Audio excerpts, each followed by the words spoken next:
یہ لوگوں نے اس ملک کو لوٹ کے کھا گئے ہیں. اچھا پھر جن لوگوں نے کچھ نہیں بھی کیا وہ پھر بھی سوٹیا سراف بنتے ہیں جناب, بڑا کوئی کارنامہ انجام دیا ہے اور پھر آئیں گے تو پھر کوئی کارنامے انجام دیں گے. شرم نہیں آتی ایسے لوگوں کو جو کچھ کرتے نہیں ہیں اور پھر بڑے بڑے دعوے کرتے ہیں. بہرحال آپ سب لوگ صاحب علم ہیں, سمجھدار ہیں, کاروباری آدمی بڑا ہوشیار ہوتا ہے جناب, بڑی سوجھ بوجھ ہوتی ہے اس کے اندر. آپ سب لوگ کوئی ایسا کردار اپنے لیے تعین کریں کہ جو ملک میں کرپشن اور بدعنوانی کو خاتمے کے لیے مددگار ثابت ہو اور اچھائیاں لانے کے لیے مددگار ثابت ہو. میں آپ کو بتاتا ہوں, میں نے اپنی نوجوانی تک ایسا زمانہ دیکھا ہے کہ جب لڑکیوں کے رشتے آتے تھے کسی گھر میں تو جب بڑے بوڑھے اس گھر کے بیٹھتے تھے تو یہ دیکھا ہے کہ وہ رشتہ واپس کر دیا, نہیں کرنا ان کے یہاں رشتہ. بھائی کیوں نہیں کرنا؟ یہ تو بے ایمان لوگ ہیں, یہ کرپٹ لوگ ہیں, ہم اپنی بیٹی کو ان کے گھر نہیں بھیجیں گے. یہ ماحول واپس لائیے. جو ایماندار لوگ ہیں ان کی عزت کرنا سیکھیے, ان کو آگے بڑھائیے, ایمانداری کو آگے بڑھائیے. جب یہ ملک بچے گا, جب یہ ملک آگے چلے گا. یہ اگر بے ایمانی اس ملک میں ہوتی رہے گی تو کوئی فائدہ نہیں ہے. وسائل ضائع ہوتے رہیں گے اور یہ ملک ایسے ہی پیچھے رہ جائے گا. یہ تو بڑا شاندار ملک ہو جاتا اب تک.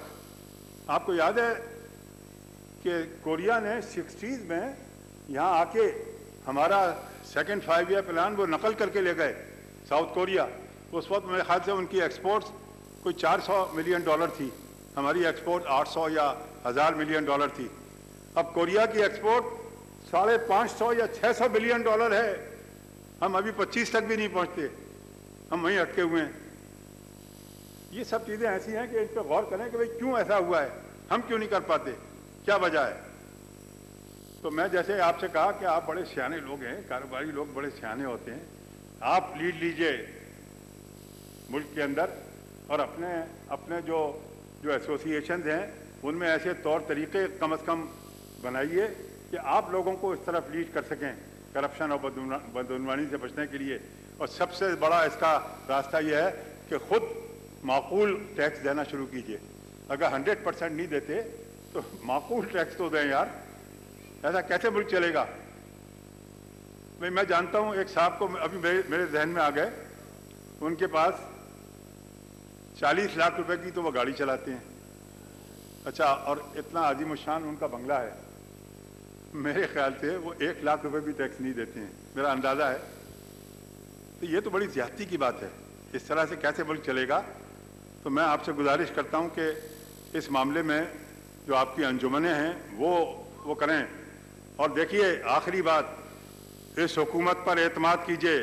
یہ منصوبے جو اس نے شروع کیے ہیں یہ کوئی معمولی منصوبے نہیں ہیں.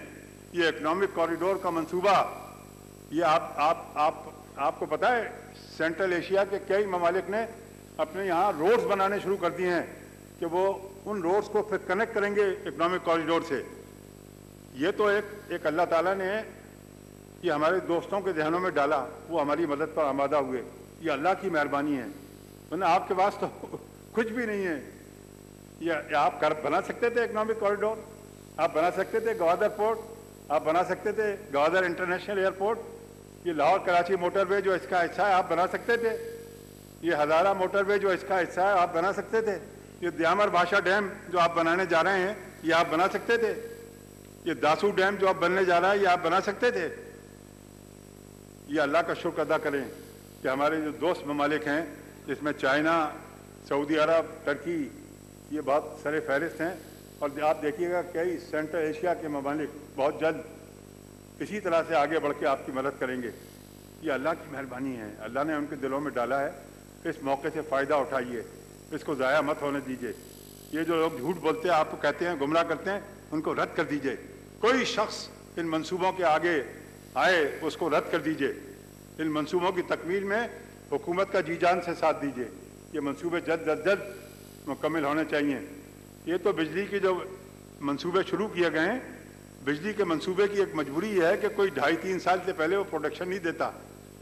ورنہ یہ جو منصوبے شروع کیے گئے ہیں, میں آپ کو یقین دلاتا ہوں کہ 2018 تک یہ منصوبے جب پورے ہوں گے تو انشاءاللہ یا تو لوڈ شیڈنگ ختم ہو جائے گی یا برائے نام رہ جائے گی. یہ میں آپ کو یقین سے کہتا ہوں. اب آپ کا کام یہ ہے کہ ان منصوبوں کی تکمیل میں اپنا حصہ ڈالیے.